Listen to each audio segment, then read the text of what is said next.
friends. Welcome to Startup Conversations with HDFC Bank. India is the world's third largest startup ecosystem and is home to over 100 unicorns. At HDFC Bank, we have consistently worked with startups to help them achieve their dreams. Today, we have with us Shashank Kumar, co-founder and managing director of Razorpay, one of the startups that has meaningfully contributed to India's payments industry and is now a licensed entity. Shashank, welcome to the show. As one of the early unicorns of India, what is your advice for startups, both as a successful entrepreneur and now even as an investor? First of all, thanks, Sonali, for having me here. It's really exciting to be, featuring in this video. I think running Razorpay for last 10 years, I think it's been a really exciting journey. A lot of ups and downs. What I usually tell startup founders, right, is that you have to think of building a startup from a long-term perspective. It's not a short-term journey. It's not a sprint. You have to build it, with rigor over the years, right?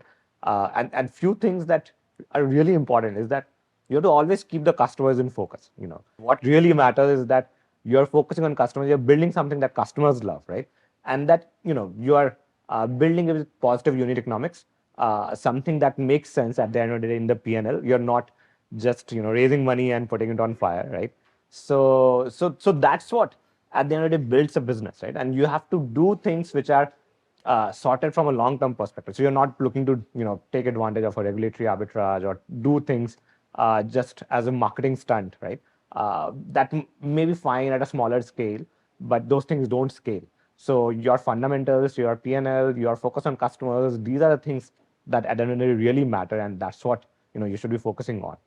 And tell me something now that you are actually, in some ways you've graduated from being a startup. You're a regulated entity now. You carry a lot more responsibility being part of the, payments infrastructure of the country. What does it actually mean for Razorpay? So first of all, I think we're very thankful to the regulator, for the payments aggregator license, right? Because I think the amount of work that the industry has done, right, and the positivity that has been there around digitization, around UPI expanding to the corners of the country, I think the becoming a regulated entity is just a recognition of the the scale of the industry and also the impact that it has, right, on the daily lives of consumers. So I think we take this responsibility very seriously, and we are keen to continue, the continued growth and continue aligning with the vision that the RBI has and the government has, and seeing how we can play a role towards, as India keeps progressing, India keeps growing. I think we need to continue driving the goals of financial inclusion, of digitization, and in some sense, I think getting regulated is a stamp of approval in terms of the work that we are doing, right? That it's in the right direction, and also that it gives us an opportunity to more closely engage with the regulator, and ensure that we are building products, we are serving segments that align with the vision of RBI and is towards the benefit of the country. So Sonali, we have been working together, between Razorpay and HDFC since last 10 years. I think a lot of startup founders today who are starting their venture or scaling their venture, right, and are raising funding and building for their customers, what should they expect from the HDFC Bank? What do you think, HDFC provides for a startup founder today that is really meaningful for them? Okay, so absolutely, we're totally committed. We have a brand new program called Startup Build Up Program, where we have a suite of customized products for startups ranging from insurance to FD back commercial cards to offshore banking at Gift City and our overseas locations. We are also talking about, where we've invested in 40 funds today that actually provide funding to startups. So that's our way of putting capital into the ecosystem. We have CSR grants where we actually give the grants to about 250 startups we have already supported, which work in the area of social impact investing. And we also have put in place now specialized lending programs. So we already have started lending under the Central Guarantee Scheme for startups by Government of India. Plus, we're putting together specialized programs. So I think there's a lot of work that we are doing with startups, and we absolutely believe in the power of startups contributing to India's growth story. They've already demonstrated it, and they will continue to play a bigger part, which we want to be a part of. And tell me, as you look at the whole startup ecosystem evolving, right? You've obviously seen the journey. Today, you're also an investor. What would be, while you've spoken about the customer being the focus of building a business, would just love to hear your perspective now as an investor rather than, as a founder. Yeah, I think the funding macro obviously has changed, right? So there's going to be a lot more focus on unit economics and on P&L, right? From more, from much earlier days now, right? So I think that's something that most of the startup founders, need to keep in mind, right?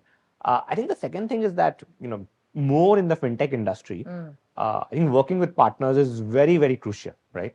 So, as I talked about, I think we started working with HDFC Bank and we launched our payment gateway with the bank support, right? I think that was a beautiful journey, a lot of ups and downs, and we learned how to work with the bank in that process, right? So for most fintechs, they need to think through that part, especially, right? That they have to work with the ecosystem players, they have to work with the banks, with the regulator, with for an insurtech company, they work with the insurers, right? So they have to take that partnership very seriously and see like what is the value add that they can bring to the table. And even as an investor, I always tell that look, that's going to be a very crucial building block for you, right? Even now, I think we are working with the bank on launching collect now, and now looking to scale it, right? And it's an industry first product in the sense that we are able to bring both online and offline payments together for government entities, which I think is a first in the country, right? As startups, you bring your strength to the table in terms of building technology and building products, right? And how can you complement that with the banks, with the partners, and take it to market? I think that's where you can really make or break things and really succeed, right? So if you are able to craft those partnerships and do a very good GTM around it, I think you can really scale those products, right? And that's the opportunity India has, because there's massive amount of digitization going on, right? The distribution through internet and through digital technologies is much, much cheaper compared to what it used to be even 10 to 15 years ago, right? So you want to take advantage of those aspects, and you want to build your products around it, and you want to craft your partnerships in such sense. And I think that is what, as an investor, I keep talking to startup founders as well. That look, there's a lot of opportunity in India towards digitization, and these are the things that you have to keep in mind, and that is what sets you up for long-term success. Thank you, Shashank. I just want to say to all the startups, you are a very important part of India's economy. I think the contribution that you've made to take India global is phenomenal. Razorpay is one such example that is now known all over the world. It's just expanded overseas.